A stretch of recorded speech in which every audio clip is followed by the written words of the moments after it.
All right. Oh, Christ.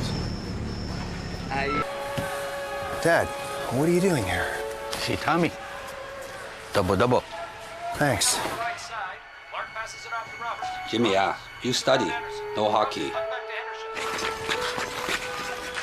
He's good. Better than you. How would you know? I come watch.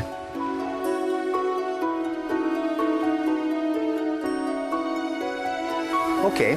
What team did I play for? You right wing.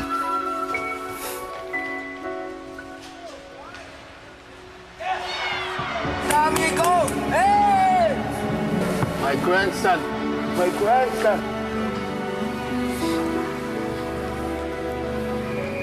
Thanks for coming, Dad. Give me my picture back.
Hey everyone, guess who's back?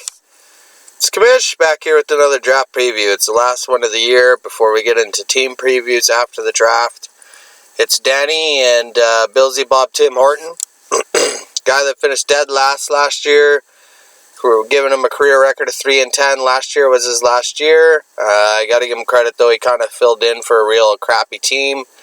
One of Milan's friends, so I was grateful for that.